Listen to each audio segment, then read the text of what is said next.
humans are venomous.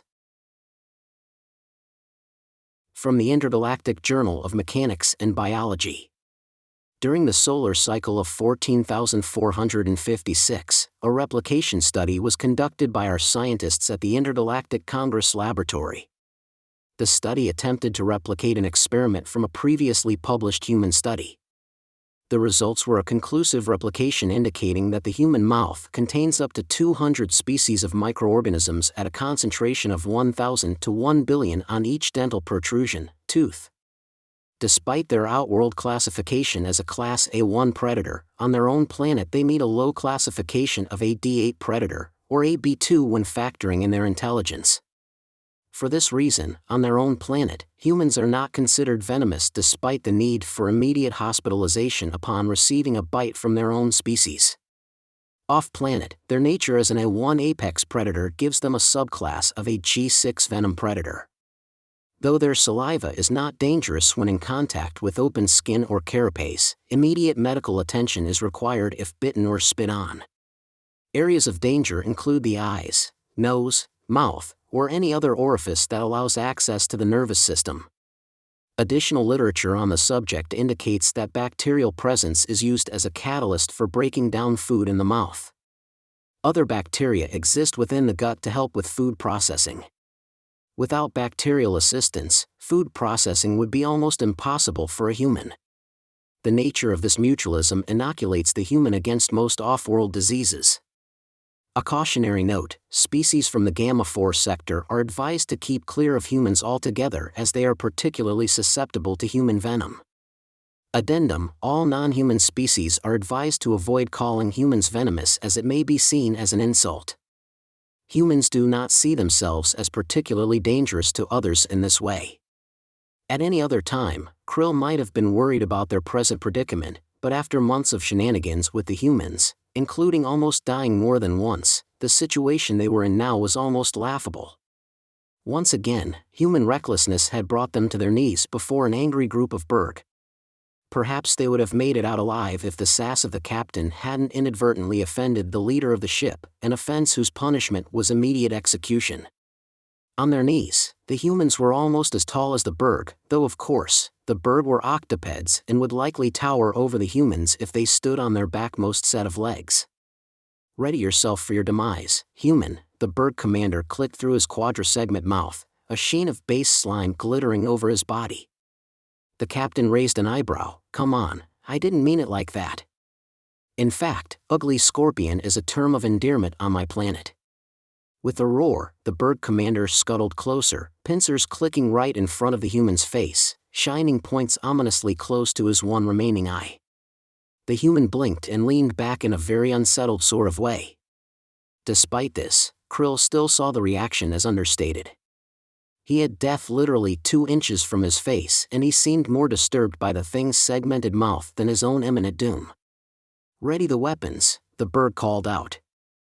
Beneath him, a light dusting of slime glistened in the low lighting. The entire ship smelled painfully sterile. Out of the corner of his eye, Krill could see the humans wincing as the smell assaulted their noses. I don't think you want to do that, the captain interjected as plasma rays were aimed towards his head. The Berg gave a clicking laugh. You are hardly in a place to be making threats. Oh really? Krill had spent enough time with the humans to know when they were bluffing, and the captain was getting ready for a big whopper of a lie. Why he thought that would work mystified Krill, but he said nothing, content with watching the horror unfold from a distance. Do you even know what a human is? The man asked ominously. The commander laughed. I do not care.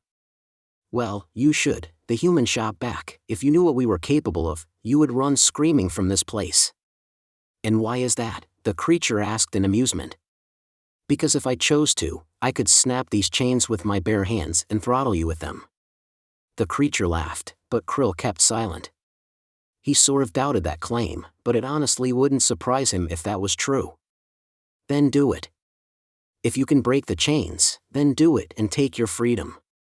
When nothing happened, the creature gave a chuckle, mandibles clicking in amusement.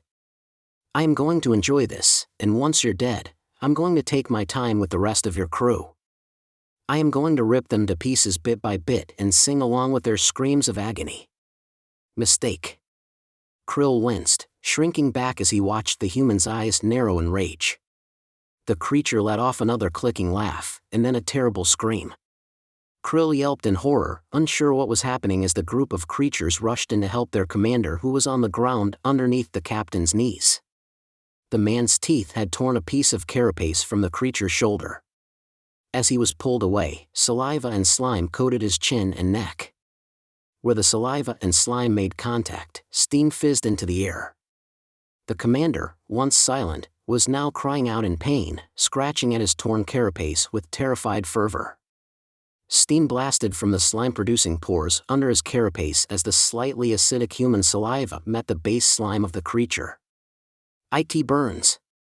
he screamed. The steam was fading away now, and the spot was beginning to turn red. Even the captain seemed surprised as the creature thrashed around on the floor, its pinkish flesh growing redder and redder by the moment. Whatever it was spreading. Even the captain looked slightly surprised as the creature thrashed before him. In acts of anger, the rest of the crew turned to face them, weapons leveled. They kept at a distance. Whatever the human had done, it couldn't reach them here. In an act of what must have been defiance or sheer dumb luck, one of the humans spat at the closest soldiers. Whatever it was, it happened to be a pretty good shot, striking the creature in the face, who immediately reared back, roaring in pain as steam rolled off his carapace. Looking back down at the commander, the redness had spread under his other plates, which were even now beginning to wilt and blacken. Steam rose from his skin. The captain backed away in shock, eyes wide. One of the other humans had appropriated a plasma weapon from the thrashing commander and shot the chains loose, releasing the humans, who made a point of growling at anyone who got too close, retreating from the ship quickly. The virulent reaction of the saliva was enough of a concern that, once the intergalactic assembly had caught wind, they demanded the humans be placed into quarantine as the ICDC examined the site. While conclusions were still being formed about what had happened, the running theory was that the slightly acidic nature of the human saliva had reacted with the basic nature of the protective slime, rendering it functionless as a protective agent. The bacteria were then able to slip in through the pores under the creature's armor and spread rapidly through its nervous system.